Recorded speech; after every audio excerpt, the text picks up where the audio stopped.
नमस्कार दोस्तों, law minded DNM पर आप सबका स्वागत है। आज हम सचमुच इतिहास बदलने वाले हैं। जी हां, 150 साल से भी ज्यादा पुराना 1872 का इंडियन एविडेंस एक्ट अब हो चुका है पुराना और उसकी जगह ले ली है भारतीय साक्ष्य अधिनियम यानी बीएसए 2023 ने। तो आज से हम शुरू कर रहे हैं बीएसए 2023 का पूरा पोस्टमार्टम। देखिए, इस बदलाव को समझने का सबसे अच्छा तरीका है इन दो कानूनों की दुनिया को देखना।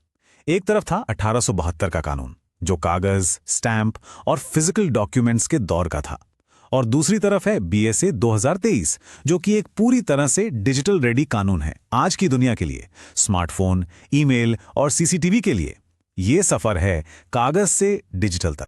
तो सबसे बड़ा और सबसे जरूरी सवाल कि हमें इस नए कानून की जरूरत पड़ी ही क्यों? ऐसा क्या हो गया था?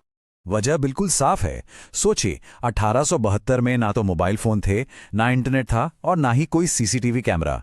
तो जाहिर सी बात है, पुराना कानून इन नए डिजिटल सबूतों के साथ ना काफी स्ट्रगल कर रहा था।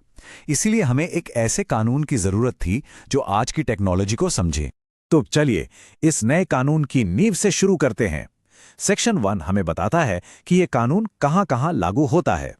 तो सेक्शन 1 के मुताबिक बीएसए भारत की सभी अदालतों में होने वाली हर तरह की न्यायिक कार्यवाही यानी जुडिशियल प्रोसीडिंग्स पर लागू होता है, चाहे मामला सिविल हो या क्रिमिनल हो। और हां, ये कोर्ट्स मार्शल यानी सैन्य अदालतों पर भी लागू होता है। लेकिन, और ये एग्जाम के लिए बहुत जरूरी है, ध्यान रखिएगा कि बीएसए दो चीजों पर लागू नहीं होता। पहला है एफिडेविट्स यानी वो शपथ पत्र जो हम कोर्ट में देते हैं, और दूसरा है आर्बिट्रेशन प्रोसीडिंग्स यानी मध्यस्थता। इन दोनों पर यह कानून लागू नहीं होता है। अब आते हैं सेक्शन 2 पर, जहां इस कानून के कुछ सबसे बड़े और मैं कहूंगा क्रांतिकारी बदलाव किए गए हैं। यहां दो बहुत ही अहम शब्दों की परिभाषाओं को आज के जमाने के हिसाब से बदल दिया गया है, डॉक्यूमेंट और एविडेंस। तो देखिए, सेक्शन 2D के अनुसार अब डॉक्यूमेंट का मतलब सिर्फ कागज नहीं रहा। इसकी परिभाषा में अब आधिकारिक तौर पर इलेक्ट्रॉनिक एंड डिजिटल रिकॉर्ड्स को भी शामिल कर लिया गया है। ये एक बहुत बड़ा कदम है। तो अब कानूनी तौर पर डॉक्यूमेंट क्या है? आपके ईमेल्स, सर्वर के लॉग्स, लैपटॉप या स्मार्टफोन पर सेव की गई कोई भी फाइल, आपके मैसेजेस, वेबसाइट्स, जीपीएस या लोकेशन का डेटा, और हां, यहां तक कि वॉइस मेल्स भी। ये सब अब कानून की नजर में एक डॉक्यूमेंट है। और दूसरा बड़ा बदलाव है एविडेंस की परिभाषा में। सेक्शन 2E यह साफ करता है कि अब सबूत में वो सभी बयान शामिल हैं जो इलेक्ट्रॉनिक रूप से दिए गए हों और जिन्हें कोर्ट अनुमति दे। ये चीज न्याय के तरीके को पूरी तरह बदल सकती है। इसका सीधा मतलब क्या है?